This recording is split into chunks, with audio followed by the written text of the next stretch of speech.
sholawat dulu, karena sabda Nabi, inna awlan nasibi yaumal qiyamati akhiru sholatan alayya, akhiru alayya sholatan. Sesungguhnya bahwa orang yang paling sempurna, paling dekat dengan aku nanti di hari kiamat adalah dia yang paling banyak membaca sholawat kepada aku. Jadi yang mau nyaman nanti di akhirat, di alam waktu ketika kiamat, yang akan dipeluk, yang akan digandeng oleh Nabi adalah orang yang paling banyak membaca sholawat. Maka biasakan, usahakan sehari 1000 atau mau 10.000 silahkan. Karena ya boleh minimal sehari 1000, kata Nabi, orang yang membaca sholawat sehari 1000 dia tidak akan mati sebelum diperlihatkan tempatnya di surga. Jadi apa yang lainnya ibu-ibu mau pabaliut pekerjaan rumah tangga, kan ada sholawat yang paling pendek ya, sallallahu alaihi wasallam Muhammad, sallallahu alaihi wasallam Muhammad, sallallahu alaihi wasallam Muhammad, itu 1 menit aja bisa 100. Berarti 1000 cuma 5 menit, paling lama 10 menit. Oke, siap membaca sholawat, siap? Lanjut lagi bahwa kita adalah diciptakan di dunia ini hanya untuk beribadah kepada Allah. Ini semua sahabat-sahabat yang ada di ruangan ini sudah nikah? Ada yang belum nikah? Ada. Oh, ada yang belum nikah? Tapi nggak apa-apa kalau ngebahas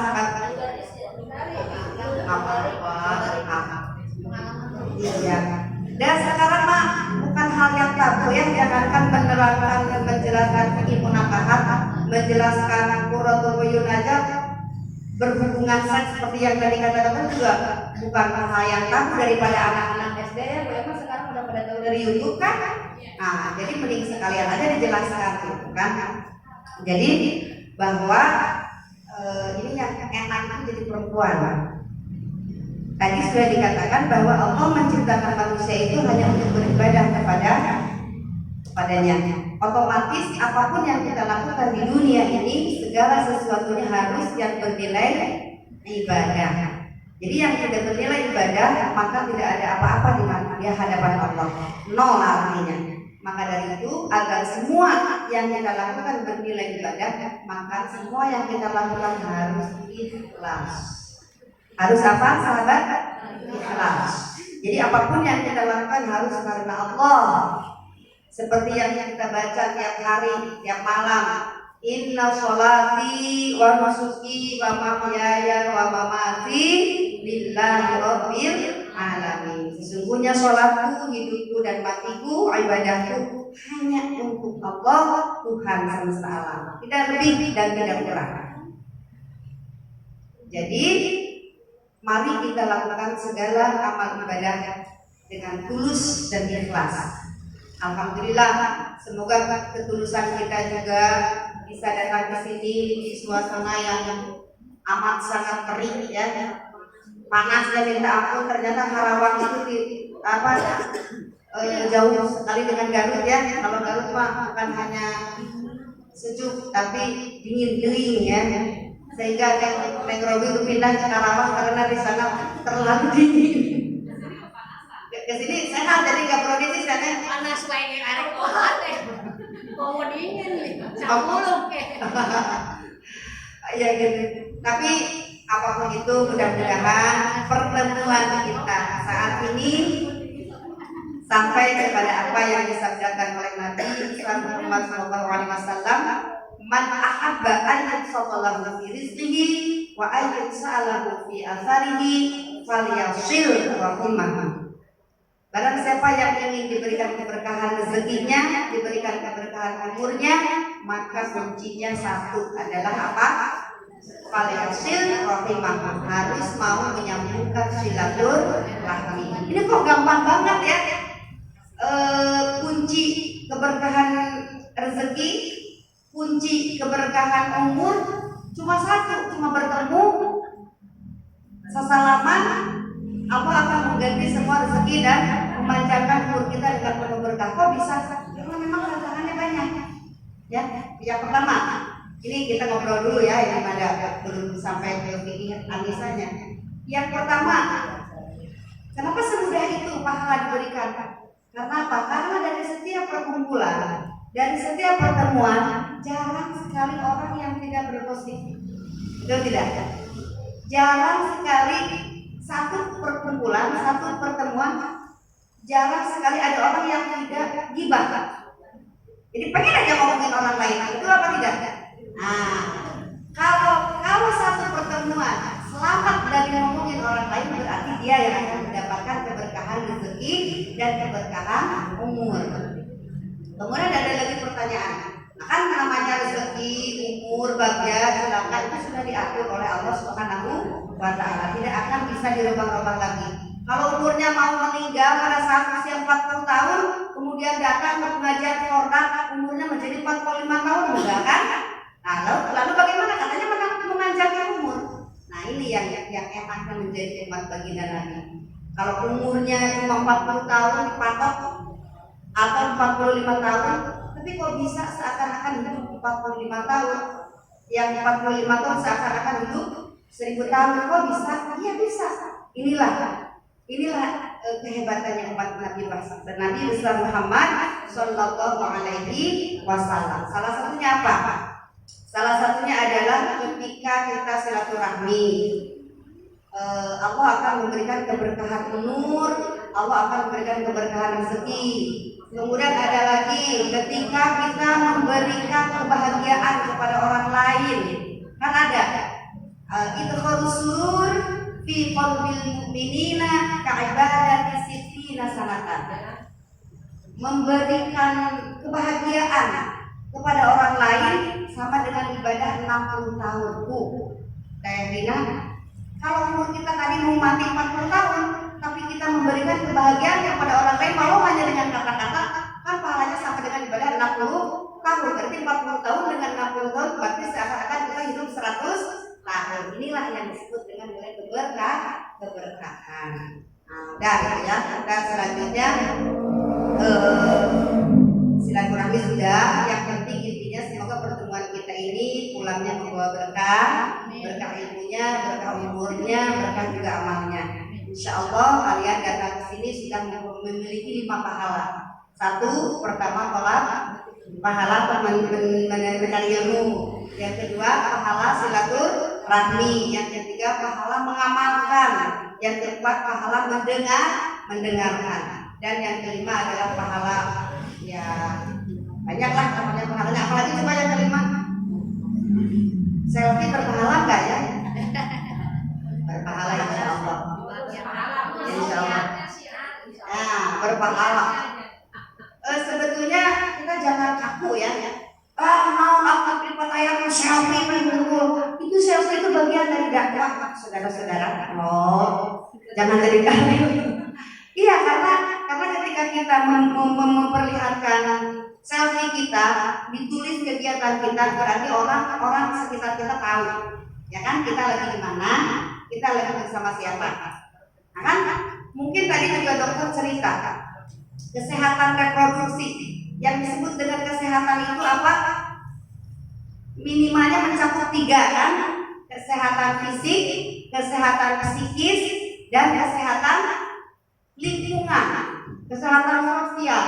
Dan reproduksi adalah itu reproduksi alat yang tadi, dan sejauh mana seseorang baik laki-laki maupun perempuan mampu menjalankan fungsi reproduksinya. Nah itu baru disebut sehat. Ya kalau kita nggak sehat, kalau segala sesuatu dibikin kaku gitu ya, jadi berarti kita tidak termasuk makhluk yang reproduksinya tidak sehat. Jadi segala sesuatu itu harus dinikmati, disyukuri. Yang penting sehat fisik, sehat psikis, dan sehat hati yang lebih utama. Ya, setuju nggak? Orang-orang pada takut sekali saat terjadi wabah ya. Sangat takut, termasuk saya. Saya satu-satunya orang di Garut yang jatuh sakit terpuruk sebelum Covid datang. baru mendengar dan yang pertama reaktif, jangan takut, ini nanti dia mah lalu tempat. Orang yang pertama shock gitu ya, saya sebetulnya. Sampai anak cucu saya nangis, saya tiba-tiba dia mengurung diri aja. Jadi saya merasa saya sakit, saya takut menularkan gitu. Apa kamu yang sakit? Sampai orang tua santri juga nggak ada yang saya temui. Jadi ngeremangnya ya sebelum musim digembong-gembong gitu ya, musim lockdown musim itu. Nah itu ternyata sesudah ada kan, kalau mukjizat jangan salah ngomong ya. Kalau mukjizat itu bukan untuk manusia biasa seperti kita, tapi kalau untuk manusia mah ilham ya. Nah sesudah datang ilham kepada saya bahwa memang kullu nafsin dha'iqatul maut, la yastakhiruna sa'atan wa la yastaqdimun. Maut itu bakal datang, tidak bisa diingatkan, tidak bisa juga di sekarang. Jadi kenapa saya harus mengurung diri? Sampai saya mau pelantikan saya takut sama BMA, saya takut. Kemudian ada atau tidak ada COVID, orang itu tetap bakal maut. Yang penting tugas kita adalah ikhtiar. Karena ikhtiar ini bagian daripada pekerjaan Ahlus Sunnah wal Jamaah. Inilah kenapa kita harus bukan hanya ikut program pemerintah, tapi juga ini bagian daripada pekerjaan aswaja. Memakai masker, mencuci tangan, memakai hand sanitizer, menjaga jarak, itu bagian daripada ikhtiar agar kita diselamatkan atau dilindungi dari segala macam wabah. Tapi ada wabah yang paling parah. Apa wabah yang paling parah? Adalah penyakit hati. Itu yang harus kita bunuh. Harus disemprot, bukan buah yang sanitizer lagi itu ya. Penyakit hati itu disemprotnya gunawan ya. Karena apa? Karena penyakit hati inilah yang akan menghentikan seluruh amal kita di hadapan Allah. Gak ada sama sekali.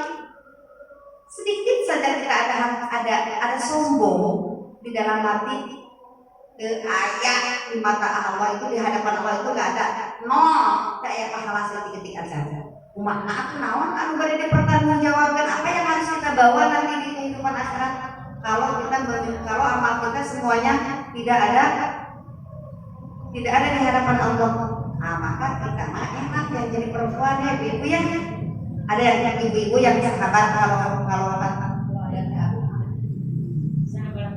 katanya sahabat ya, jangan ibu-ibu. Sahabat Rina, sahabat Zakia, jangan mau disebut ibu-ibu. Ibu-ibu itu hanya muslimah. Masih apa lagi? Emang iya kan kalau kita memanggil sahabat muslimah cengong ya. Nah, oke lanjutkan lagi. Yang enak itu perempuan, istri.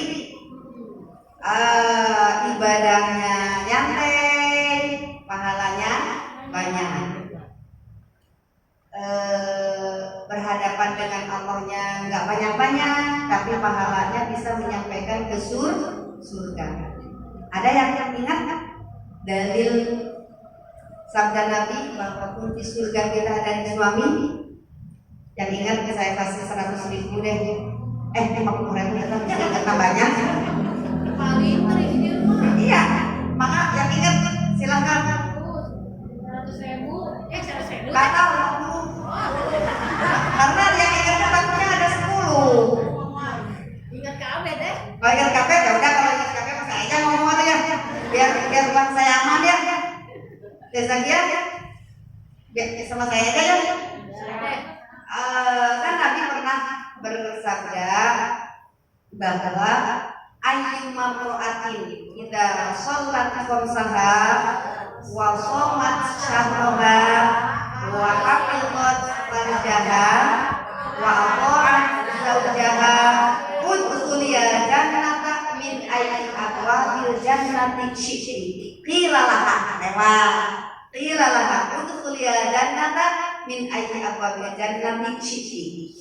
Kata Nabi, perempuan mana saja yang melaksanakan sholat 5 waktu, puasa bulan Ramadan, menjaga kehormatannya, menjaga farjinya, menjaga kesuciannya, taat kepada suaminya, nah segitu aja Pak, gak usah tahajud, Burina, nggak usah sholat duha, nggak usah sholat tasbih, nggak usah puasa sunat rojab kemarin, nggak usah puasa Sya'ban, nggak usah amalan apa-apa, udah nangkring aja, nangkring sholat assalamualaikum langsung nyusuan, udah beres.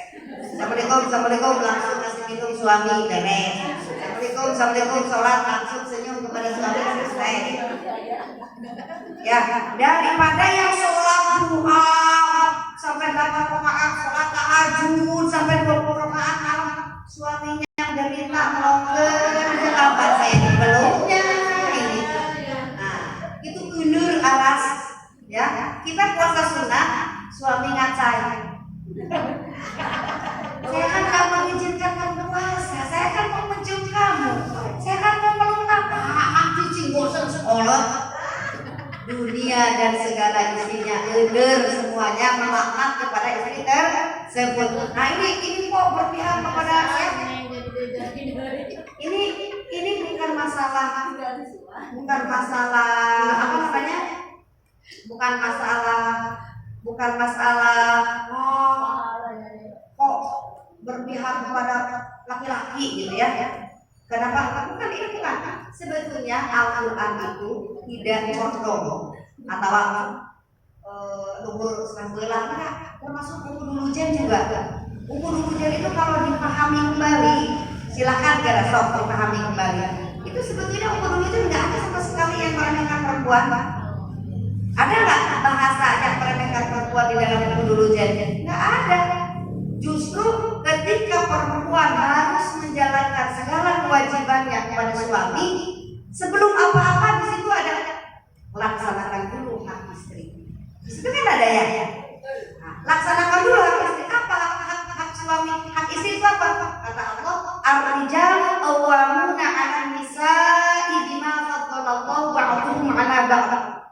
Laki-laki itu pemimpin di rumah istrinya. Kenapa menjadi pemimpin? Karena Allah sudah meninggikan sedikit saja beberapa derajat daripada perempuan. Nah, kok bisa laki-laki lebih tinggi derajatnya dari perempuan? Padahal banyak laki-laki yang sareh sementara perempuan sholat tahajud. Berarti pada saat itu perempuan dong yang lebih tinggi derajatnya. Nah, yang dimaksud di sini adalah tinggi derajatnya itu kenapa? Karena suami memiliki tugas dan tanggung jawab yang amat sangat besar. Bukan hanya menjadi kunci surga, tapi juga suami memiliki tugas dan tanggung jawab yang amat sangat besar. Apa salah satunya adalah memberikan rumah, memberikan pakaian, memberikan makanan. Rumah pakaian itu apa namanya? Sandang, pangan, papan. Itu harus sama persis dengan yang dipakai oleh suaminya, yang dimakan oleh suaminya. Jangan suaminya makan pizza istrinya dengan oncom. Itu sangat diatur sama Allah ya. Suaminya memakai kaos krokodil, istrinya memakai kaos 17.5. Itu juga nggak adil. Jadi suami harus memakai baju, istri harus memakai pakaian sama senilai dengan yang dipakai oleh suami. Makanan istri juga sama harus yang senilai dengan yang dimakan oleh suami, kecuali kalau istrinya terbagi, itu mah di luar masalah ya. Kalau terbagi mah. Nah itu diatur ya oleh Al-Quran, sehingga boleh istri taat melaksanakan seluruh kewajibannya, tapi dengan catatan suami harus menjalankan dulu kewajibannya, tunaikan dulu haknya istri. Sudah haknya istri tertunaikan, baru istri melaksanakan kewajibannya sebagai istri. Itu fasolihatu qanitatun hafizatun lil ghaibi bima hafizallah. Konsep istri soleh itu adalah istri yang taat kepada suaminya, yang menjaga kehormatan dirinya baik dikala ada ataupun tidak ada suami. Sudah siap saja. Baru ceprek dikasih kunci. Enak kan? Kalau laki-laki mau apa? Laki-laki, nih ibu sahabat-sahabat, kalau laki-laki tidak sholat berjamaah ke masjid, jangan ikut depan ya, surungkeun. Kalau subuh ya banjur, tapi pulang ojo-ojo di banjur biasa gelape dengan disapan ya. pun temenang di Usapang di rumah pun sungguh. Karena memang kalau laki-laki mah sholatnya wajib di masjid ya, kemudian harus berjamaah. Kalau perempuan sudah merapat kepada suami, surga jaminannya. Enak ya, apalagi perempuan-perempuan yang aktif seperti kita ini punya nilai plus. Nanti ketika ditanya mana buka, malaikat lebih rambut kenal kami, tapi tak kaya. Anu tak angkat cerogena, anu kepada pepataya harga cium tangan gula, cium tangan kan? Nyerakin gitu. Coba cium tangan kan?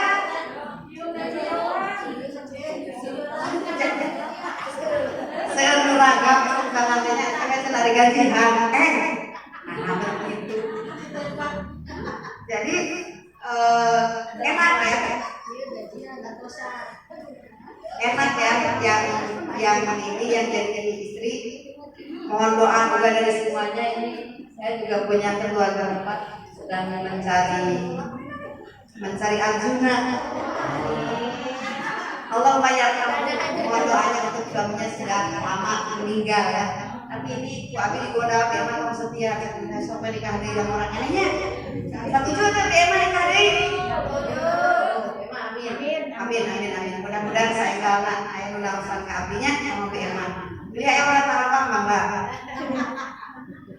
Teruskan sekali ini banyak dapat suami itu. Nama intinya adalah bahwa perjuangan perempuan itu sangat enteng bangga.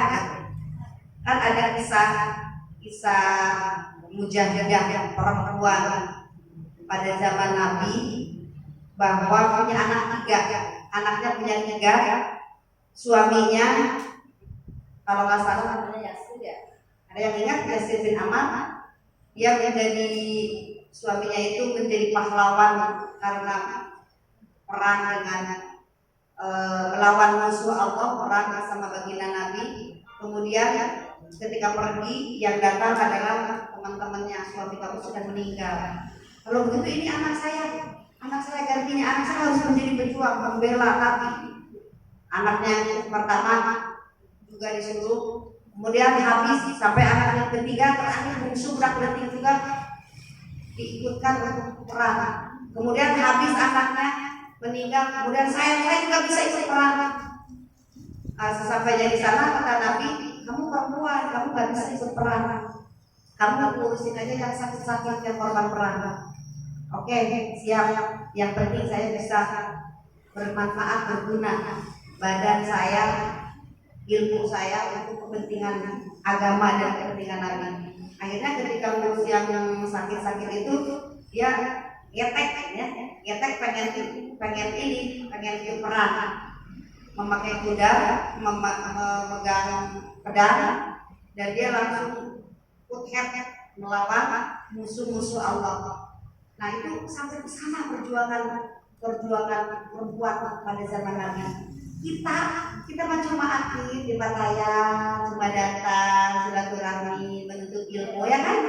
Kemudian dari apalagi yang suami-suaminya ada di PCNU enak ya, suami-suaminya yang menjadi pengurus NU, kenapa harus kedua gitu? Tahu kedua? Kemudian juga perjuangan kita membiarkan anak-anak kita tinggal di pondok ya, di pondok pesantren. Banyak sekali ibunya yang merasa keberatan anaknya tinggal di pondok. Nah itu kalau kita melihat perjuangan para sahabat perempuan di zaman Nabi, jangankan anaknya di pondok, dirinya sendiri saja dikorbankan untuk kepentingan dakwah. Nah maka kami pengurus Pattaya Jawa Barat Nahdlatul Ulama ini kepanjangan daripada bidang dakwah, yang ketua Fordamnya adalah Nyai Yeni Ainul Bidan. Beliau adalah putra Kiai Haji Fuad Hashim dari Buntet Cirebon, salah satu pendiri PKB juga, salah satu pendiri NU juga beliau.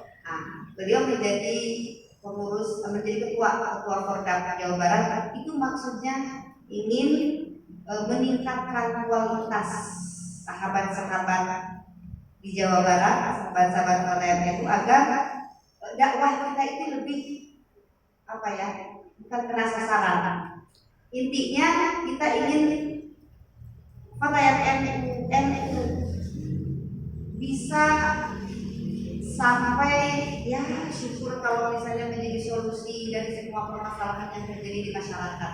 Paling tidak keluarga kita sendiri betul-betul memahami apa itu NU, apa itu aswaja, apa yang harus dilakukan, sejauh mana kita khidmah kepada ulama, sejauh mana kita khidmah kepada guru. Minimal kita tanamkan kepada anak-anak kita rasa kecintaan anak-anak kita kepada tanah air, ya.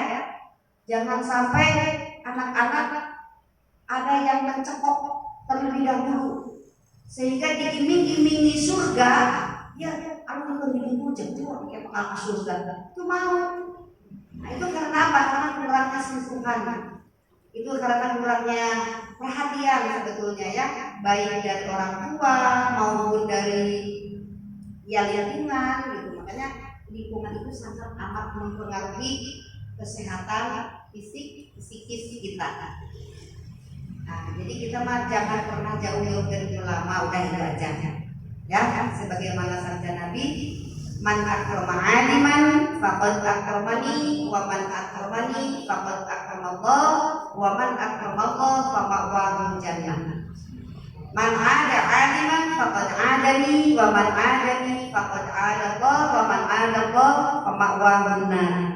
Barang siapa yang memuliakan ulama, maka dia sama dengan memuliakan kami, kata Nabi. Dan barang siapa yang memuliakan Nabi, berarti memuliakan Allah. Dan siapapun yang memberikan kemuliaan kepada Allah, yang menghormati Allah, ma'wahu jannah, maka dia berhak masuk ke surganya Allah. Sama, orang yang menyakiti ulama sama dengan menyakiti Nabi.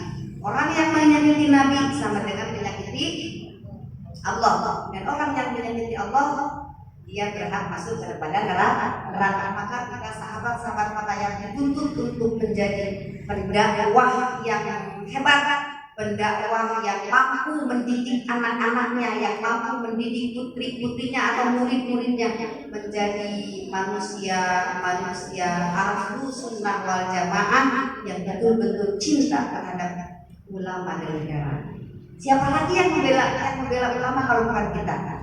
Ya, kata Mbah Hasyim Asy'ari di dalam makolahnya, sabda Nabi, beliau mengatakan, Nabi bersabda di dalam makolahnya Mbah Hasyim, idza dhaharatil fitan awil bid'ah wa syubba ashabi falyadhhar al-'alimu bi'ilmihi faman lam ya'mal dzalik fa'alaihi la'natullahi wal malaikati wan nasi ajma'in. Kata Nabi, apabila terjadi fitnah atau ujaran kebencian yang menimpa kepada ulama-ulama ahlu sunnah wal jamaah, maka kita orang yang paham, orang yang cerdas, yang harus tampil ke depan untuk membela ulama-ulama kita. Kalau kita diam, acuh cuek, bae daya acuh, bae daya ansor, bae daya itu, diam aja, acuh cuek, nggak peduli, maka kata Nabi, orang yang seperti itu fa'alaihi la'natullahi wal malaikati wan nasi ajma'in, akan dilaknat oleh Allah, akan dilaknat oleh para malaikat, dan akan dilaknat oleh seluruh dunia dan segala isinya. Maka itu saya senang dengan statusnya Neng Ruby, ya. Kalau ada orang-orang yang menghina NU, dia tuh paling santer, suka dilihat kayak gimana dibilangin malah dia wajib dijilbab. Itu setidaknya status kita jangan takut menunjukkan jati diri kita. Jadi jangan Kiai apalagi kan banyak kemarin Kiai lagi diledekin, dihina kemarin, apalagi jadi komisaris, ya. Itu orang-orang yang syirik pasti tidak akan berhenti menghina. Nah, kita jawab dengan dengan sesuai dengan kemampuan kita kan, sesuai dengan kemampuan kita. Jangan sekarang juga mau berdiri makan jelma orang-orang yang menghina ulama, jangan. Paling tidak di dalam hati kita membenci kepada orang-orang yang melaksanakan kemungkaran. Ya syukur kalau berani merubahnya dengan tangan kita, dengan kekuasaan kita. Kalau tidak berani, setidaknya kita tunjukkan kepada dunia bahwa inilah akhlak Ahlus Sunnah wal Jamaah. Akhlak Ahlus Sunnah wal Jamaah itu yang bagaimana? Yang toleransi, kemudian yang apa lagi? Penyayang, pemaaf, pokoknya enggak selalu tabayun ya, enggak yang ojol-ojol tonjok main kafir sedikit kafir ya. Jadi nah ini yang harus kita tanamkan kepada anak didik kita, kepada putra putri kita, bagaimana kecintaan kita kepada NU, kepada ulama dan kepada negara. Makanya kita sendiri gelak. Ini digembleng dulu, fordatnya harus pintar dulu ya. Kitanya dulu yang harus cerdas. Untuk menghasilkan putra putri yang cerdas harus ibunya dulu lebih cerdas. Makanya kata Nabi Shallallahu Alaihi Wasallam bersabda,